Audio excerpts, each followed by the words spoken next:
पुल सिरात एक ऐसा रास्ता है जो जहन्नम के ऊपर से गुजरता है। सिरात अरबी जबान में रास्ते को कहा जाता है। एक हदीस में बयान हुआ है कि पुल सिरात एक ऐसा पुल है जो बाल से ज्यादा बारीक, तलवार की धार से ज्यादा तेज और दुनियावी आग से ज्यादा गर्म है। आखिरत में नेक बंदे इस पर तेजी से गुजर जाएंगे। कुछ लोगों को इस पर गुजरने के लिए दुश्वारी होगी, मगर वो आखिरकार नजात पाएंगे और कुछ फिसल कर जहन्नम की गहरी खाइयों में जा गिरेंगे। कोई भी शख्स इस पुल से गुजरने से बच नहीं सकेगा, न जन्नती और न ही जहन्नमी। अल्लाह ताला कुरान में फरमाता है कि और तुम में से कोई ऐसा नहीं जो इस पर न जाए, ये तेरे रब का कतई फैसला है। फिर हम उन लोगों को नजात देंगे जिन्होंने परहेजगारी इख्तियार की, और जालिमों को हम इसमें घुटनों के बल गिरा हुआ छोड़ देंगे। इस कुरान की आयत से साफ जाहिर होता है कि पुल सिरात से हर शख्स को गुजरना होगा, लेकिन ये पुल हर शख्स के लिए अलग होगा। नबी करीम सल्लल्लाहु अलैहि वसल्लम से रिवायत है कि इस पुल पर 7 मरहले यानी अकबात हैं। हर मरहले में एक एक ठहराव होगा और हर ठहराव 70 फरसख होगा और एक फरसख 5.5 किलोमीटर तवील होगा, और हर अकबत यानी हर मरहले पर 70,000 फरिश्ते मुकर्रर होंगे। जो लोग इन तमाम 7 मरहलों से बखैरियत गुजर जाएंगे वो दारुल बका में दाखिल होंगे, जहां वो हमेशा की जिंदगी गुजारेंगे जिसमें कोई तकलीफ ना होगी। वो अंबिया, अइम्मा अलैहिमुस्सलाम, शुहदा और सालेह बंदों के साथ अल्लाह के कुर्ब में रहेंगे। लेकिन अगर कोई शख्स किसी मरहले पर रुक जाए और ना उसके अमाल और ना ही अल्लाह की रहमत उसके काम आए, तो वो अपने कदम से फिसल जाएगा और जहन्नम में जा गिरेगा। आज की इस वीडियो में हम आपको पुल सिरात पर गुजरते वक्त किन मराहिल से गुजरना होगा इसके बारे में तफसील से बताएंगे, जो शायद आपने आज से पहले कभी सुना नहीं होगा। तो आपसे गुजारिश है कि इस वीडियो को आखिर तक देखें और वीडियो को लाइक करें, और अगर आप चैनल पर नए हैं तो चैनल को सब्सक्राइब जरूर करें। नाज़रीन किराम, पुल सिरात अबूर करते टाइम पहला ठहराव रिश्तेदारी निभाने के बारे में होगा। ये पुल सिरात पर पहला मकाम है जहां हमें रोका जाएगा। जो शख्स दुनिया में अपने वालिदैन और रिश्तेदारों पर रहम नहीं करता, उसकी उम्र कम हो जाती है, वो कामयाब नहीं होता, और क़यामत के दिन पुल सिरात पर पहले मकाम पर रोक दिया जाएगा और उस पर कोई रहम नहीं किया जाएगा। अल्लाह ताला कुरान में फरमाता है कि और अल्लाह से डरो जिसके जरिए तुम एक दूसरे से अपने हकूक़ मांगते हो, और रिश्तेदारियों के बारे में भी डरो। ये एक ऐसी नेकी है जिस पर बार बार जोर दिया गया है, क्योंकि ये अल्लाह की रज़ा का बाइस बनती है, मुसीबतों को दूर करती है और रिज़्क़ और उम्र में इजाफा करती है। बीमार रिश्तेदारों की अयादत करना, ज़रूरत के वक़्त उनकी मदद करना, उनकी ख्वाहिशात पूरी करना और ईद जैसे ख़ास दिनों पर उनसे मिलना सब रिश्तेदारी निभाने में शामिल है। फिर उसके बाद दूसरा ठहराव अमानत यानी एतमाद का है। चाहे वो किसी का माल हो जो तुम्हारे पास अमानत रखा गया हो, या कोई राज हो जो तुम्हें दिया गया हो। इसी तरह अगर किसी चीज़ को कर्ज लिया गया हो और वक़्त पर वापस न किया गया हो तो ये अमानत में खयानत शुमार होगी। रिवायत है कि जिस शख्स ने अमानत में खयानत की या रिश्तेदारी तोड़ी, उसके अमाल पुल सिरात पर उसके काम नहीं आएंगे और वो सीधा जहन्नम में जा गिरेगा।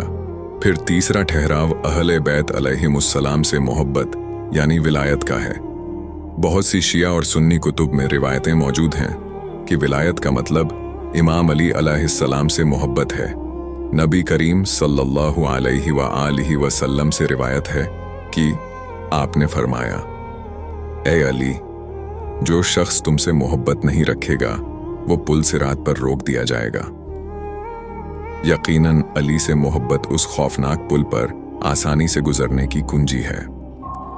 इसी तरह चौथा मरहला नमाज का है। इस मकाम पर एक शख्स को रोका जाएगा और उससे 5 वक़्त की नमाजों, नमाज आयात और कज़ा नमाजों के बारे में पूछा जाएगा। अल्लाह ताला कुरान में फरमाता है, तबाही है उन नमाजियों के लिए जो अपनी नमाजों से गाफिल हैं। जो लोग नमाज नहीं पढ़ते वो प्यासे मरते हैं और कब्रों से भी प्यासे उठेंगे। इमाम सादिक अलैहिस्सलाम ने अपनी वसीयत में फरमाया कि हम अहल ए बैत की शफाअत उन लोगों तक कभी नहीं पहुंचेगी जो नमाज की अहमियत को कम समझते हैं।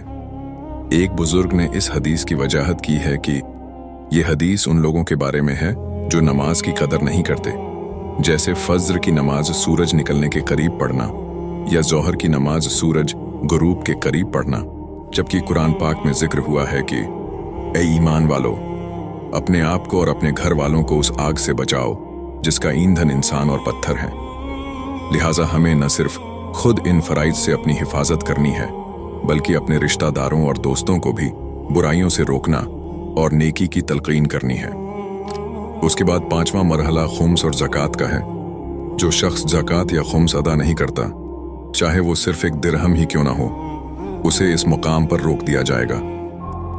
नबी करीम सल्लल्लाहु अलैहि वसल्लम ने फरमाया कि क़यामत के दिन वो शख्स जिसने ज़कात अदा नहीं की, उसके गले में अखरा नामी एक अज़दहा लपेट दिया जाएगा जिसके बाल झर की शिद्दत से झड़ चुके होंगे। और रिवायतों में आया है कि खुम्स के बारे में हिसाब ज़कात से भी ज़्यादा सख्त होगा। कुरान पाक में फरमाया गया है, जिस दिन उन मालों को जहन्नम की आग में तपाया जाएगा, फिर उनसे उनकी पेशानियों, पहलुओं और पीठों को दागा जाएगा। उस वक़्त कहा जाएगा, ये वही है जो तुमने अपने लिए जमा किया था, सो अब इसका मज़ा चखो।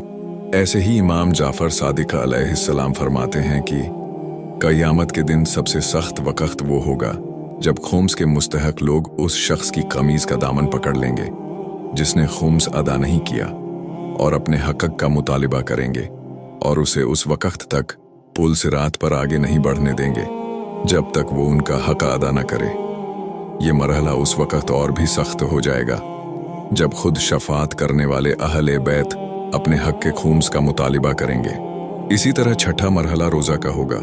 इस मरहले पर लोगों से उनके फ़र्ज रोज़ों के बारे में सवाल होगा। नबी करीम सल्लल्लाहु अलैहि वसल्लम ने फरमाया, रोज़ा रखने वाले के लिए दो खुशियाँ हैं, एक इफ्तार के वक़्त और दूसरी जब वो अपने रब से मुलाकात करेगा, चाहे मौत के वक़्त हो या पुल सिरात से गुजरते वक़्त। वो आसानी से पुल पर गुजर जाएगा और अपने रब की मुलाकात को पहुँचेगा। और सातवां मरहला हज का होगा, जिस पर ज़िंदगी में हज फ़र्ज हुआ और उसने उसे अदा नहीं किया, वो इस मरहले पर रोक दिया जाएगा। मौत के वक़्त उसे कहा जाएगा, तू यहूदी या ईसाई की मौत मरा, तेरा इस्लाम से कोई ताल्लुक नहीं। इमाम अली अलैहिस्सलाम से एक हदीस मुबारक है कि अल्लाह की कसम, अल्लाह की कसम, अपने रब के घर यानी काबा को याद रखो। जब तक जिंदा रहो उसे नज़रअंदाज न करो, क्योंकि अगर तुमने उसे छोड़ दिया तो वो तुम्हारी तरफ रहमत की निगाह नहीं डालेगा। दोस्तों, कुरान करीम की एक आयत में अल्लाह ताला फरमाते हैं कि यकीनन तेरा रब देख रहा है। इस आयत की तफसीर में आया है कि कुछ लोग पुल ए सिरात से इस तरह गुजरेंगे कि अपने हाथों से उसे यानी पुल को पकड़कर चलेंगे। कुछ ऐसे होंगे जिनका एक पांव फिसलेगा और दूसरे पांव के सहारे से वो चलने की कोशिश करेंगे, जबकि फरिश्ते पुल के दोनों जानिब खड़े होंगे। लोग जहन्नम की आग में यूं गिर रहे होंगे जैसे चमगादड़ें जमीन पर गिरती हैं। जो शख्स अल्लाह की रहमत और बरकत पालेगा वो आसानी से पुल पार कर जाएगा और कहेगा, तमाम तारीफें अल्लाह के लिए हैं जिसने अपनी रहमत और बरकत से मेरे अमाल को मुकम्मल किया और मेरे अजर में इजाफा फरमाया। मैं उसका शुक्र अदा करता हूँ कि उसने अपनी मेहरबानी और फजल से मुझे नजात दी जबकि मैं बिल्कुल नामीद हो चुका था। अगर किसी शख्स ने किसी को बेवजह तकलीफा पहुंचाई हो तो उसे इस मरहले पर 500 साल तक कैद रखा जाएगा, यहाँ तक कि उसकी हड्डियां टूट जाएंगी। और अगर किसी ने किसी का माल गसब किया हो तो उसे जहन्नम में फेंकने से पहले 40 साल तक इस मुकाम पर कैद रखा जाएगा। रिवायतों में मिलता है कि एक दिरहम गसब करने के बदले में जालिम की 7000 कबूलशुदा नमाजें मजलूम को दे दी जाएंगी। दोस्तों, एक बुजुर्ग अजीब वाकया बयान करते हैं। एक गांव में जो हिल्ला नामी जगह के करीब वाक़ था, उसमें एक शख्स रहता था। वो शख्स एक मस्जिद का मुतवल्ली था और रोज वहां हाजिरी देता था। एक दिन वो मस्जिद ना आया तो हमने उसके बारे में पूछा। मालूम हुआ कि वो बीमार है। हमें बहुत तज्जुब हुआ क्योंकि एक दिन पहले ही हमने उसे बिल्कुल तंदुरुस्त देखा था। जब हम उसकी अयादत के लिए गए तो देखा कि वो सर से पांव तक झुलसा हुआ है। वो बार बार बेहोश हो जाता, फिर होश में आता और फिर दोबारा बेहोश हो जाता।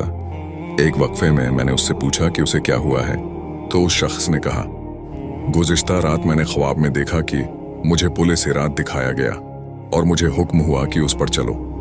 मैं आगे बढ़ा। इब्तिदा में ज़मीन हमवार थी, फिर मैंने देखा कि वो बारीक होती जा रही है। पहले नरम थी, फिर अचानक बहुत तेज और नोकदार हो गई। मैं बहुत एहतियात से कदम रख रहा था ताकि गिर न जाऊं। नीचे से आग की स्याह लपटें उठ रही थीं। मैंने कई लोगों को खज़ां के पत्तों की तरह गिरते देखा। एक वक्त ऐसा आया कि मुझे लगा जैसे मेरे पांव के नीचे बाल की तरह बारीक रस्सी है।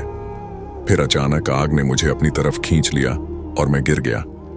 जितना ऊपर आने की कोशिश करता, उतना ही नीचे चला जाता। जब मुझे यकीन हो गया कि अब मेरा खात्मा होने वाला है, तो अचानक मेरे दिल में इल्हाम हुआ और मैंने पुकारा, या अली इब्ने अबी तालिब, या अमीरुल मोमिनीन, मेरी मदद करे मौला। उसी लम्हे मैंने एक शख्सियत को वादी के किनारे खड़ा देखा। मैंने पहचान लिया कि वो मेरे मौला अली अलैहिस्सलाम हैं। मैंने उन्हें पुकारा। उन्होंने फरमाया, अपना हाथ बढ़ाओ। मैंने हाथ बढ़ाया और उन्होंने मुझे आग की लपटों से बाहर निकाल लिया। फिर हजरत ने अपने मुबारक हाथ मेरे घुटने से रान तक फेरा। फिर मैं फौरन ख्वाब से जाग गया और देखा कि मेरा सारा जिस्म जला हुआ है, सिवाय रानों के, जहां मेरे मौला के हाथ लगे थे। और ये शख्स 3 महीने तक बिस्तर पर पड़ा रहा, रोता और फरियाद करता रहा।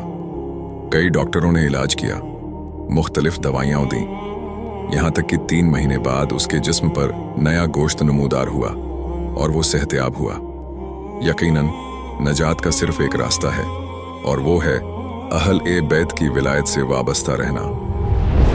इमाम रज़ा अलैहिस्सलाम ने वादा फरमाया है कि वो क़यामत के दिन 3 मुकामात पर अपने जायरीनों की खुद मदद करेंगे, जिनमें से एक मुकाम पुल ए सिरात पर होगा, जहां वो उन्हें रहनुमाई अता करेंगे। यकीनन नेक अमाल ही आखिरत में नजात का जरिया है।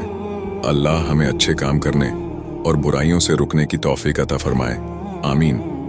वीडियो कैसी लगी कमेंट सेक्शन में ज़रूर बताएं और वीडियो को लाइक करें और चैनल को सब्सक्राइब ज़रूर करें। Thanks for watching.